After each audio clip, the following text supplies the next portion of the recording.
మన ప్రభు అయినటువంటి యేసుక్రీస్తు నామం పేరిట మీ అందరికీ మా యొక్క ప్రత్యేకమైనటువంటి శుభాలు తెలియజేస్తూ ఉన్నాము. బిడ్డలారా, ఎలా ఉన్నారు? అందరూ బాగున్నారా? మీరందరూ బాగుండాలని, ఆధ్యాత్మికంగా ఎదగాలని, ఆశీర్వాదకరంగా ఉండాలని, దీవెనకరంగా ఉండాలని, దేవుని యొక్క మేలుతో, దేవుని యొక్క కృపతో వర్ధిల్లాలని మీ కొరకు మేము ప్రార్థిస్తూ ఉన్నాము.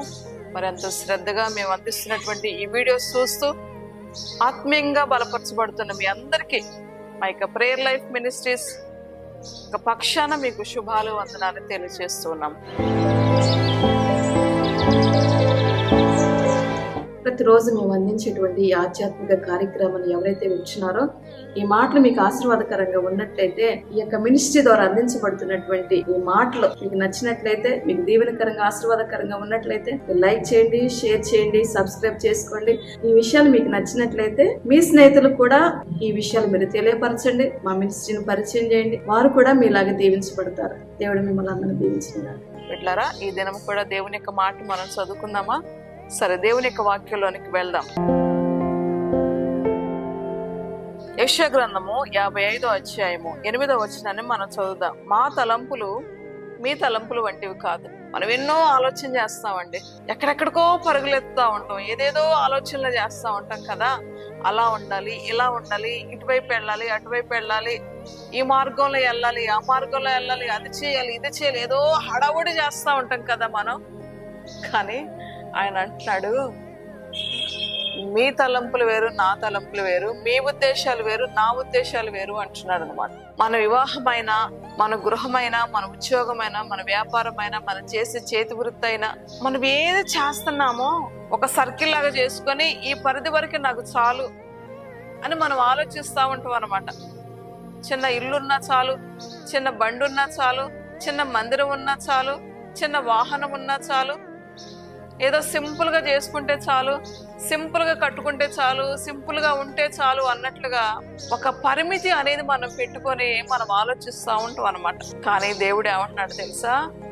నీ గురించి నేను ఒక ఉన్నతమైనటువంటి ఆలోచనలు ఆలోచిస్తూ ఉన్నాను అంటున్నాడు అనమాట. మీకున్నటువంటి పరిస్థితులు ఏదైతే ఉన్నాయో వాటిని బట్టి మీరు ఆలోచిస్తూ ఉన్నారేమో. నా లైఫ్ ఏంటి, నా కుటుంబం ఏంటి, నా జీవితం ఏంటి అని ఒకవేళ మీరు అలాంటి ఆలోచనలో ఉన్నట్లయితే, మిమ్మల్ని బట్టి దేవుడు ఒక మంచి ఉద్దేశాలు కలిగి ఉన్నాడని, మిమ్మల్ని బట్టి దేవుడు ఒక ఉన్నతమైనటువంటి తలంపులు కలిగి ఉన్నాడని చెప్పి ఈ ఉదయకాలమే నీతో ఆయన మాటిస్తూ ఉన్నాడు. తెలుసా? నువ్వు ఎవరో తెలుసా? ఆయన సృష్టించినటువంటి సృష్టికర్త అయినటువంటి దేవుని యొక్క చేతులు నువ్వు ఉన్నావన్న సంగతి నువ్వు మర్చిపోకూడదు. తెలుసా? నీ సృష్టికర్త నీ గురించి ఎంత ఉన్నతంగా ఆలోచిస్తున్నాడు తెలుసా? నువ్వు అనుకోవచ్చు, నా గురించి ఆలోచించే వాళ్ళు ఎవ్వరు లేరండి, నన్ను పట్టించుకునే వాళ్ళు ఎవ్వరు లేరండి అని నువ్వు ఆలోచించవచ్చు. కానీ దేవుడు అంటున్నాడు, ఏమంటున్నాడు తెలుసా?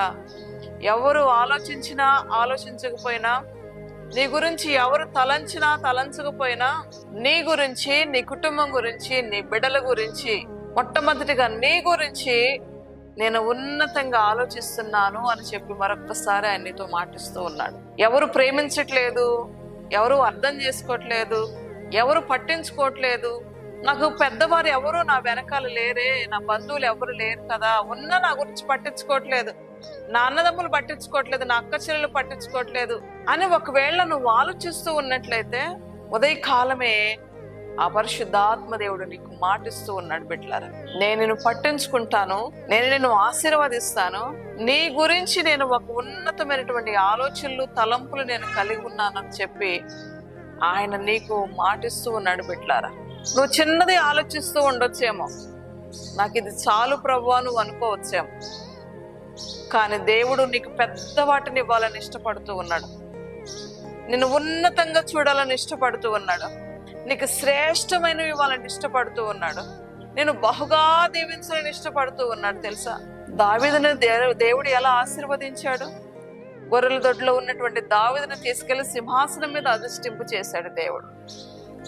ఒంటరి అనేటువంటి యోసేపును దేవుడు తీసుకెళ్లి సింహాసనాన్ని అధిష్ఠింపు చేశాడు దేవుడు.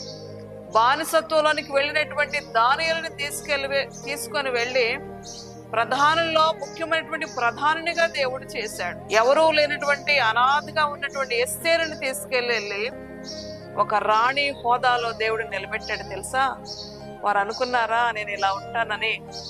వారు ఆలోచించారా నేను ఇలా ఉంటానని?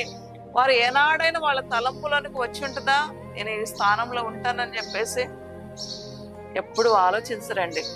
కానీ మన గురించి దేవుడు ఉన్నతంగా ఆలోచించేవాడు ఒకడు ఉన్నాడన్న సంగతిను మర్చిపోవద్దు. కనుక ధైర్యంగా ఉండు, నిబ్బరంగా ఉండు, దేవుని మీద ఆధారపడు, దేవుని వైపు చూడు, దేవుని గట్టిగా పట్టుకో, దేవుని నీ మనసును హత్తుకో, దేవునితో నడువు, దేవుని వైపు చూడు, దేవుని మీద నిరీక్షణ ఉంచు, దేవుని మీద విశ్వాసం ఉంచు.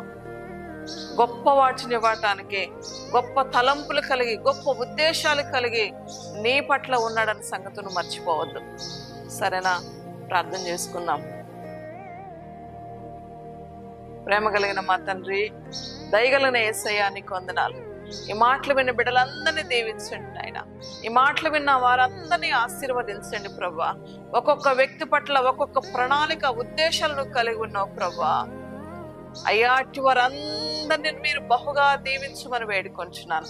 ఈ మాటలు విన్న వారందరినీ ఆశీర్వదించమని వేడుకొంచున్నాను. ఎవరైతే డిస్కరేజ్ లో ఉన్నారో ప్రభా, ఎవరైతే నా ప్రభా బలహీనతలతో ఉన్నారో ప్రభా, కృంగిన మనసుతో ఉన్నారు, అధైర్యముతో ఉన్నారు, నిభ్రం లేని వారుగా ఉన్నారు ప్రభా, అలాంటి వారందరినీ కూడా మీరు ధైర్యపరుస్తున్నందుకు వందనాలు. మీరు దీవించమని వేడుకొంచున్నాను ప్రభా. ఉన్నతంగా వారిని దీవించమని వేడుకొంచున్నాను. ఉన్నతంగా ఆశీర్వదించండి ప్రభా. అనేక వాటి మీద నా ప్రభా అధికారులుగా చేయమని వేడుకొంచున్నాను ప్రభా. నీ బిడ్డలందరినీ కూడా మీరు బహుగా దీవించమని వేడుకొంచున్నాను ప్రభా. ఈ మాటలు విన్న ప్రతి వారిని కూడా మీరు ఆశీర్వదించి మీ నామనికి మహిమ తెచ్చుకోమని యేసు నామమును బట్టి అడిగి వేడుకొంచున్నాను తండ్రి. ఆమేన్. క్రీస్తునందు ప్రియులారా, మరి ఎంతో శ్రద్ధగా ఈ మాటలు వింటున్నటువంటి మీ అందరికీ కూడా మీకు ప్రత్యేకమైనటువంటి శుభాలు తెలియజేస్తూ ఉన్నాం. ఈరోజు ఎవరిదైతే మ్యారేజ్ డే ఉందో, బర్త్డే ఉందో, అలాంటి వారికి మరి దేవుడు ఈ సంవత్సర కాలం అంతా కూడా ఆయన కృప, ఆయన కాపుదల, ఆయన దయ, ఆయన కనికరము నీ మీద ఉండును గాక. ఆమేన్. మరి యొక్క వీడియోలో మనం అందరం కలుసుకుందాం. దేవుని సహాయం మీకు అనుగ్రహించబడును గాక. ఆమేన్.